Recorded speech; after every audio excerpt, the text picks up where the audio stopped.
Bienvenue à votre bulletin local et régional InfoCam. Voici ce qui a retenu notre attention cette semaine. La première pelletée de terre du nouveau bâtiment de la MRC de Kamouraska, les activités de la ville de Saint-Pascal, le souper bénéfice de la Fondation Héritage Côte-du-Sud, la croix des Dubé transformée à Rivière-Ouelle et ne manquez pas notre capsule Cap sur l'entrepreneuriat Espace Bois.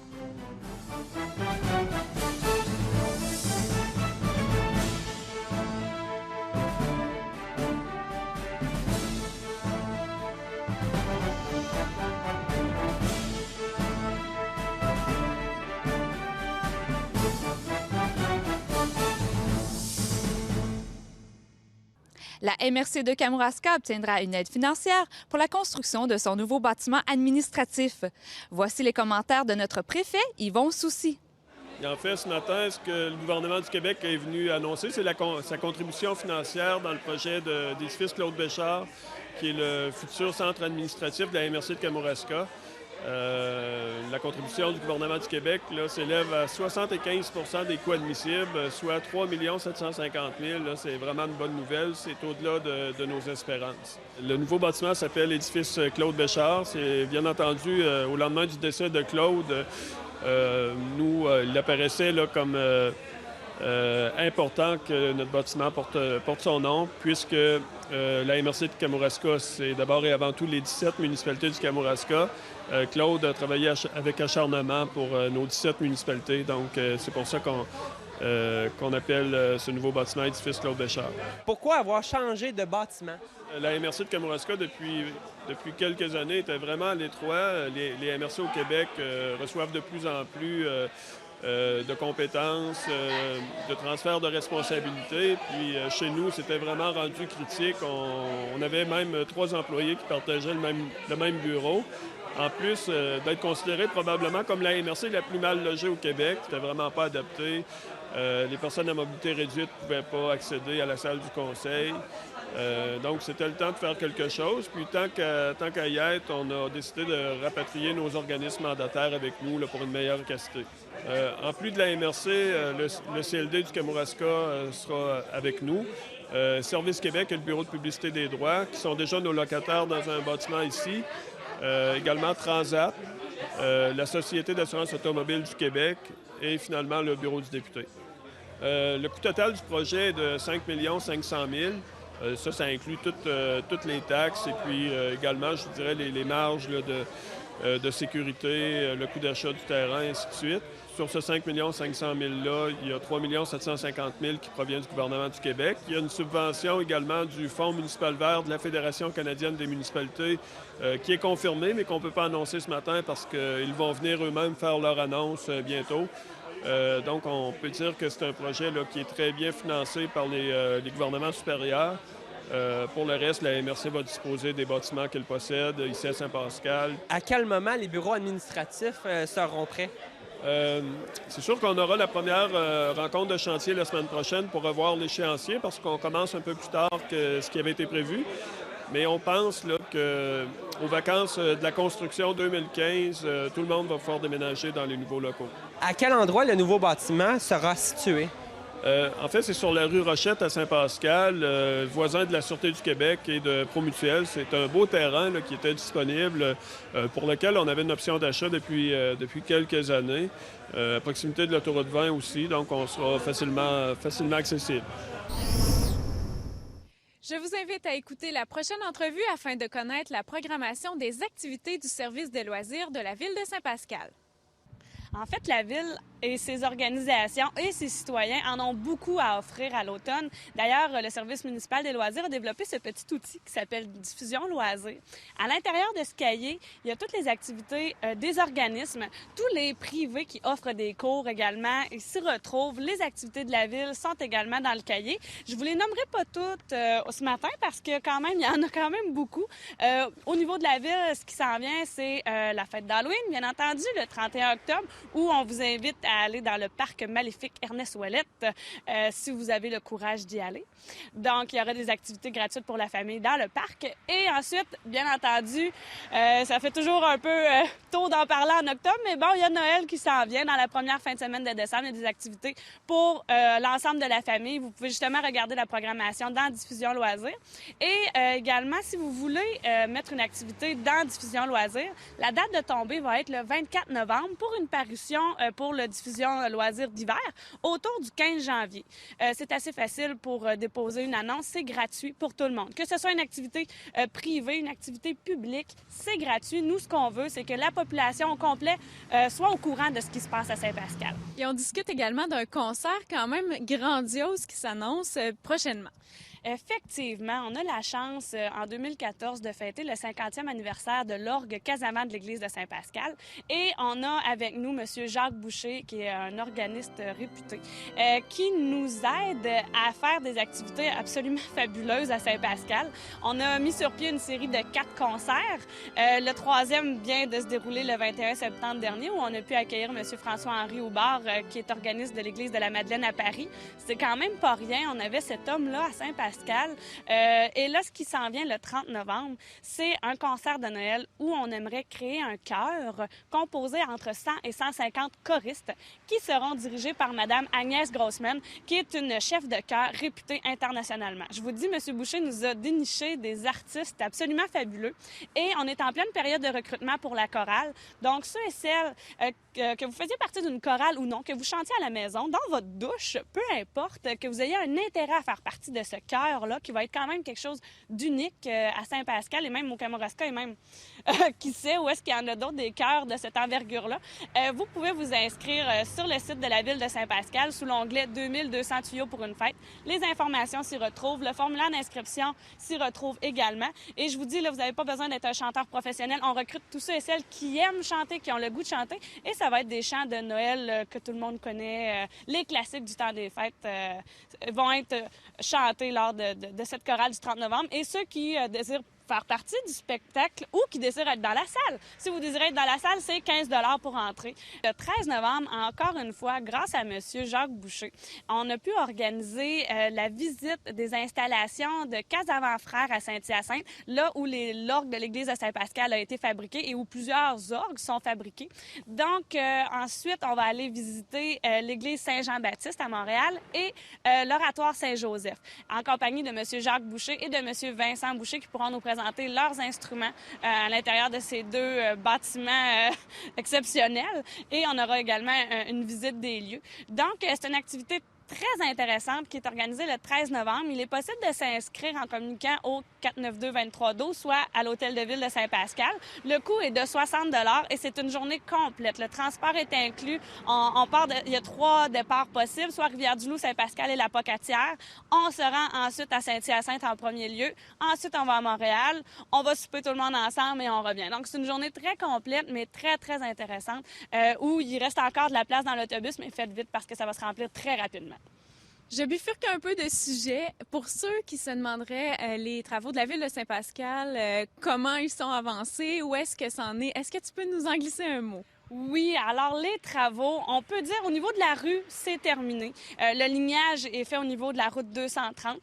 Il reste quelques arrières à finaliser, mais sinon au niveau de la route elle-même, là, c'est terminé. La signalisation devrait être enlevée sous peu, du moment que les arrières vont être terminées. On tient également à remercier la population pour leur patience, leur grande collaboration aussi pendant les travaux. Écoutez, c'est pas tous les jours qu'on fait des travaux d'une envergure comme celle-là. On a tout simplement ouvert les rues principales de Saint-Pascal, c'est pas rien. Ça a pris tout l'été, mais les gens ont été très patients, très collaborateurs et vraiment, on va gagner on gagne en qualité de route et on gagne aussi au niveau de la qualité des trottoirs. Les trottoirs ont maintenant 1,5 mètres de large, ce qui fait qu'on peut facilement marcher à 2 avec une poussette, un à côté de l'autre. Donc, on a vraiment gagné en qualité. On encourage les gens à sortir dehors, à marcher, à utiliser les beaux trottoirs. Transport actif, les rues sont maintenant adaptées pour ça. La Fondation Héritage Côte-du-Sud tiendra prochainement son souper bénéfice. On en discute avec Pierrette Moret. Tout d'abord, qu'est-ce que c'est que la Fondation Héritage Côte-du-Sud? La Fondation Héritage a été créée en 1987 pour aider la Société historique de la Côte-du-Sud et son centre d'archives régionales situé à la Pocatière.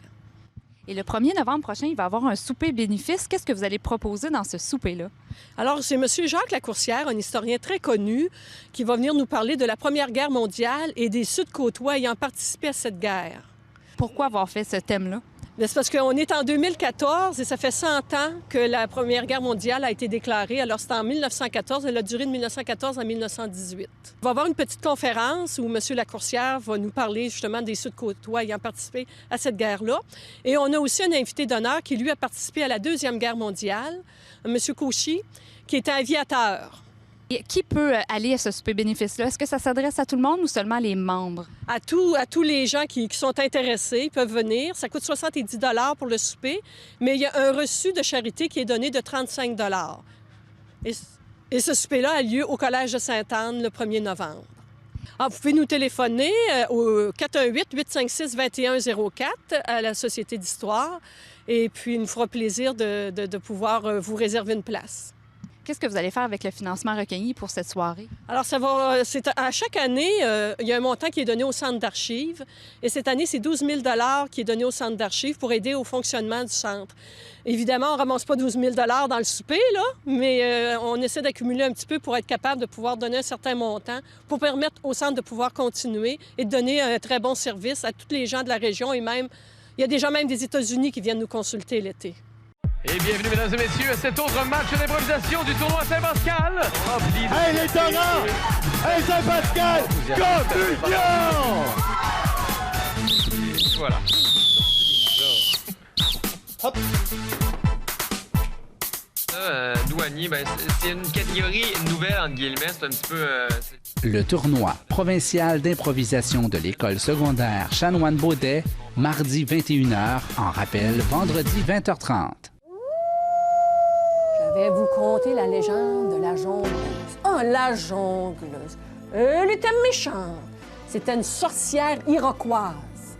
On l'appelait aussi la sorcière du Saint-Laurent.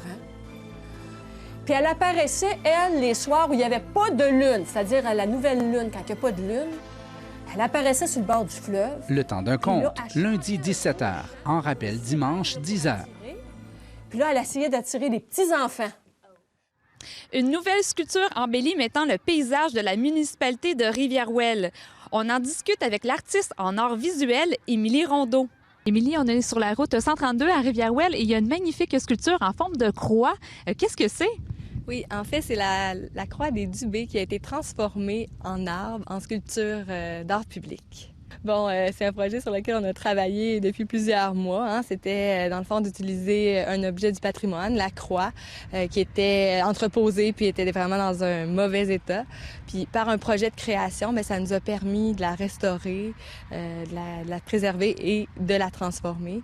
Moi, j'ai été mandatée, dans le fond, pour proposer un concept de transformation.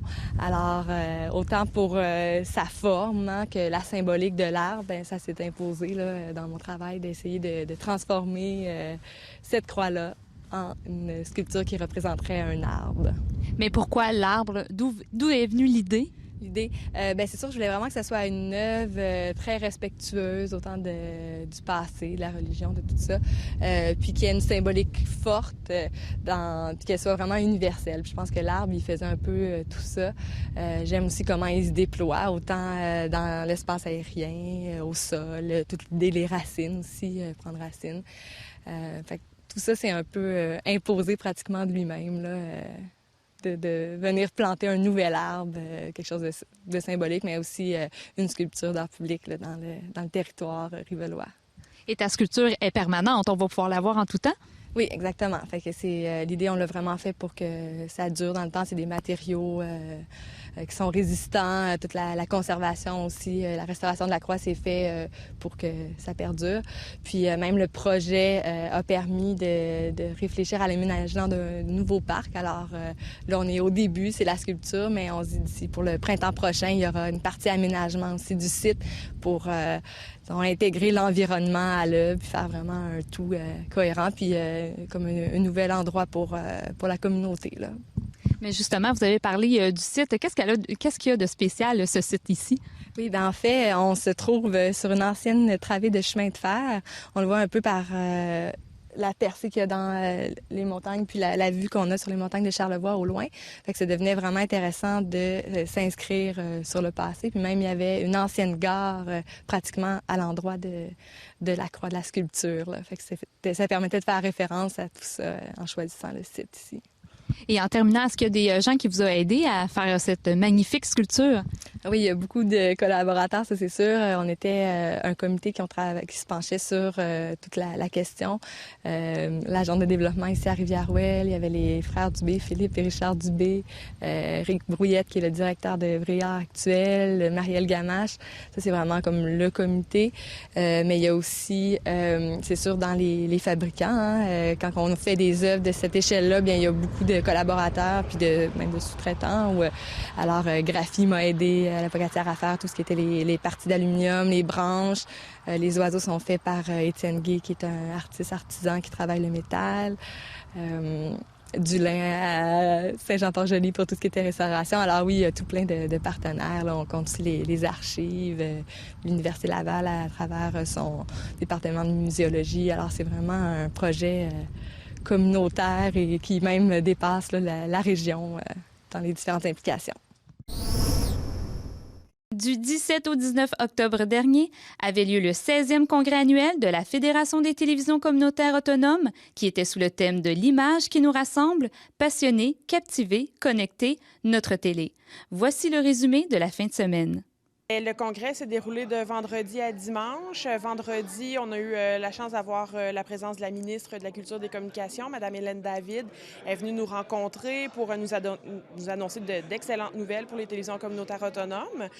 Alors, depuis plus donc de 40 ans, c'est clair, le ministère vous accompagne avec respect et considération étant donné votre apport bénéfique pour la société.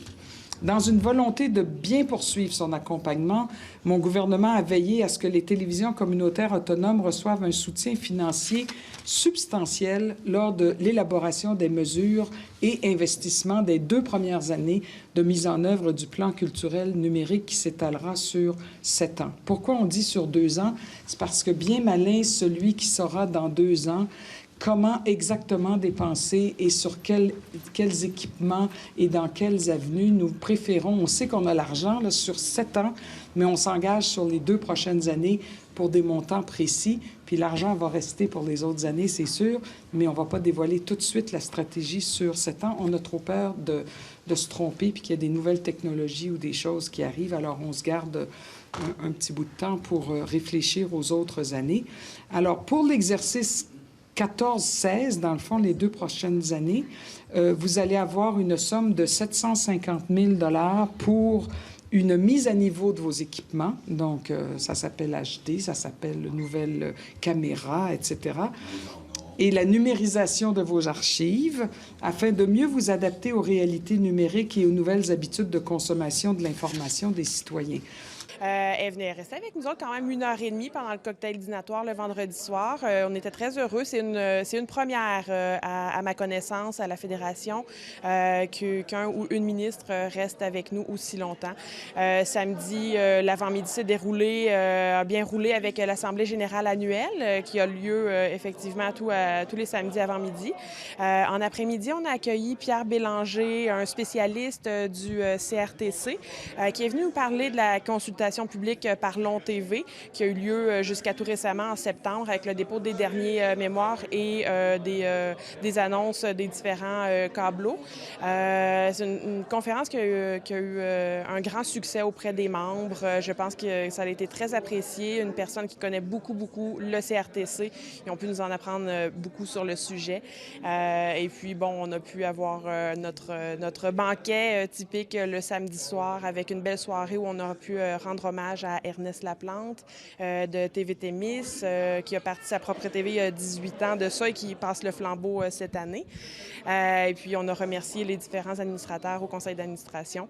Et puis, ce matin, dimanche, avec le brunch avec Dave Ouellette, alias MC Gilles, qui est venu nous parler de l'avenir de la télévision. C'était très intéressant. Je crois que les gens ont beaucoup apprécié. Un très beau congrès, en fait, en général. Personnellement, je suis extrêmement satisfaite et puis j'espère que les membres aussi, en fait, le sont. Et sur 43 membres officiels, si je ne me trompe pas, il devait y avoir à peu près 23 membres présents. Il y en a qui sont venus avec plusieurs délégués, donc on a été presque une soixantaine tout au long du week-end.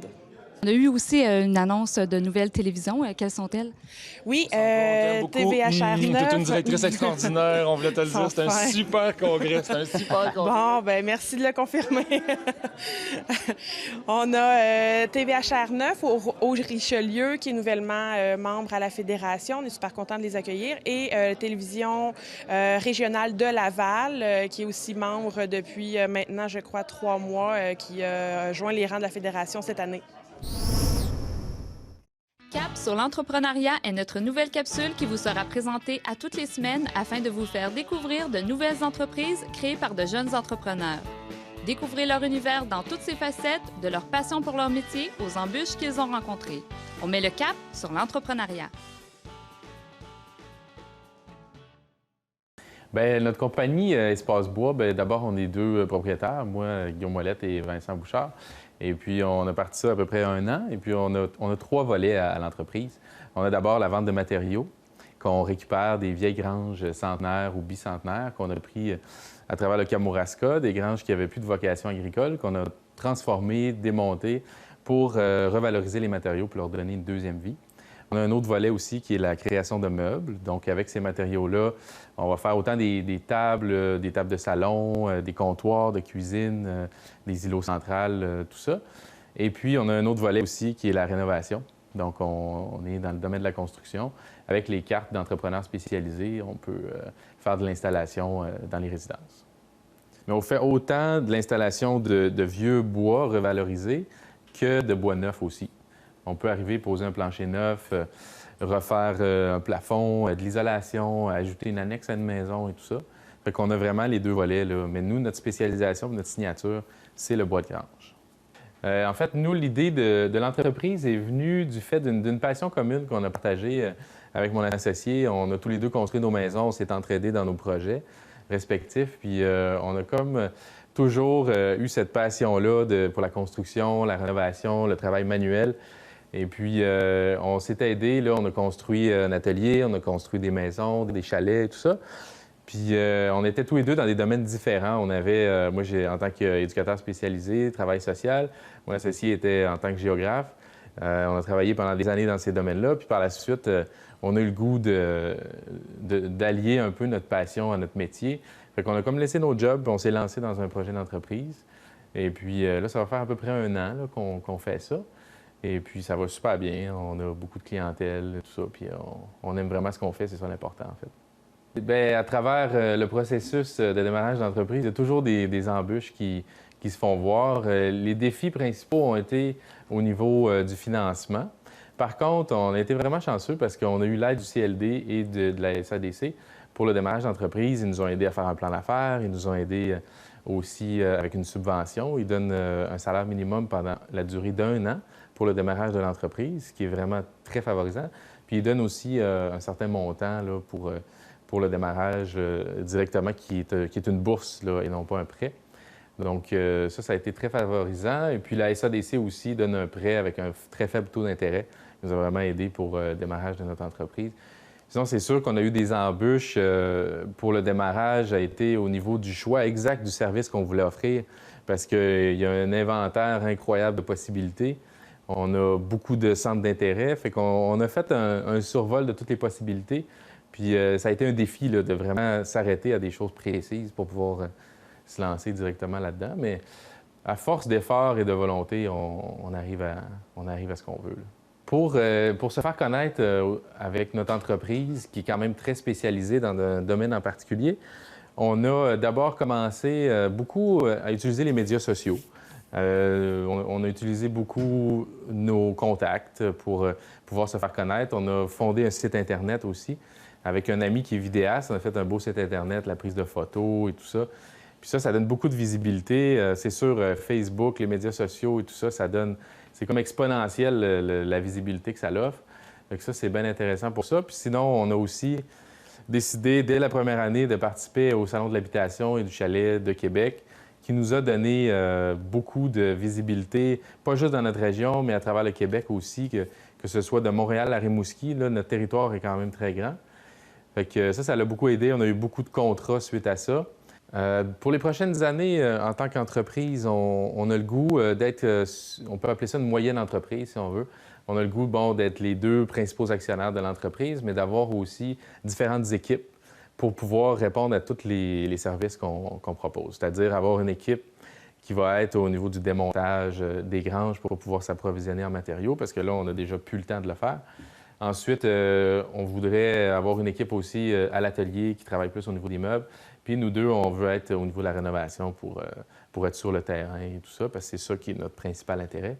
Fait qu'on se verrait comme une entreprise à peu près de 6 à 8 personnes, et puis que tout le monde y trouve son compte de pouvoir offrir des belles conditions à ces gens-là. Puis on veut pas être une méga entreprise. Le but, c'est d'avoir du plaisir. Puis en delà de tout ça, c'est de bien vivre, évidemment, mais c'est d'abord de vivre de la passion qu'on a pour le bois puis le travail manuel et tout ça. S'il n'y a plus de ça, on n'est plus intéressé à faire ça.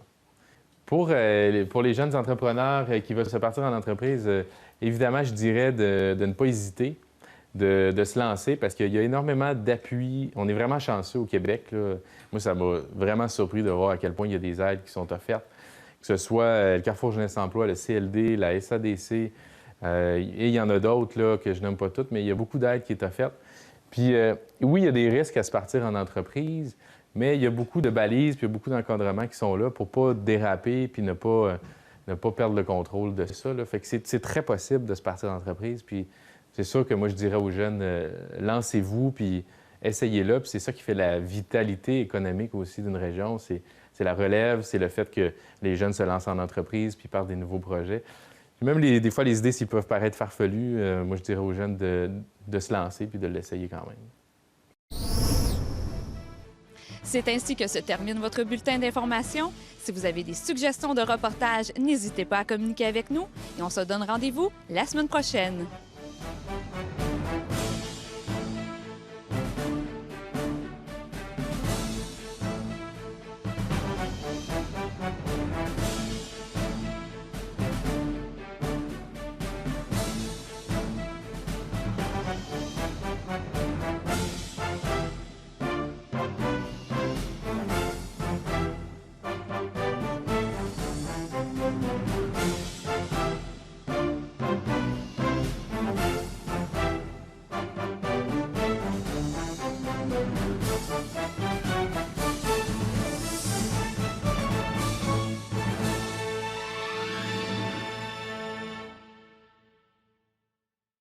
Mallette de Saint-Pascal est fière d'être associée à cette émission. Mallette, 470 Avenue Chapelot à Saint-Pascal, 88 492 3515.